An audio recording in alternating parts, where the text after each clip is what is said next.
Hey everyone, it's Jeannie, and today I'm sharing a card that I created using Gerda Steiner Designs Valentine Penguin stamp set. This card is a really simple one, and it's made by creating my own stenciled background and a reverse masking technique. So I'm using Lawn Fawn's large stitched rectangles and a sentiment flag that I'll be using later.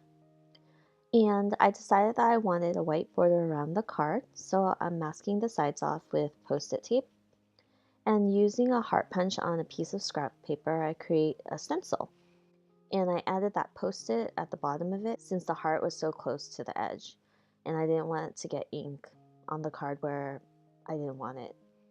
So using that negative space of that heart, along with Pickled Raspberry Distress ink, I'm adding hearts all over the card.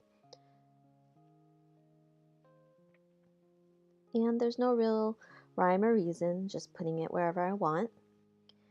And I also created a bunch of masks using the post-it tape with the hearts. And once I cover up most of the hearts around where I'm inking it up, I'll put down another heart and use that to do the reverse masking. And as you can see, it creates like a white space for the heart and the color will just surround it. And since there's the pink hearts, it ends up being a really cool background. And it looks like you use stencils or you colored it in, but it just looks really cool. And it's a pretty quick technique as well. So you have like a quick and simple, easy background that looks like you put a lot of work into it. So I'm stamping the penguin that's carrying the little envelope. It's super cute and perfect for sending for Valentine's Day. So I'm also adding a sentiment from the stamp set to the little flag, and that will go in the front along with the penguin. And for me, I struggle with getting the sentiment flags stamped on because they're so small. So I'm using a misty corner and a magnet to hold it down.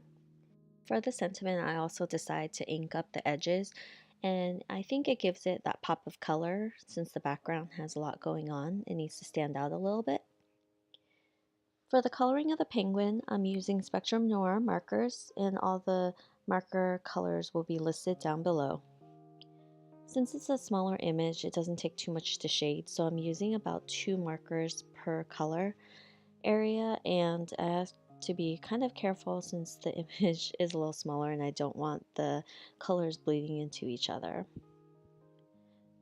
But once I'm done coloring, I will fussy cut it, and it's a pretty easy image to fussy cut, so it didn't take any time at all. So once I'm done with the image, all I need to do is to put it together. Using an ATG gun, I glued down the sentiment and the penguin, and I just have it ready to tape onto a card base. And there you have it. It's a really simple card, but it looks like it took a long time to make. And you can also use this technique for all kinds of shapes to create your own background. All the supplies I used are listed down below. Thanks for watching and have a great day. Bye.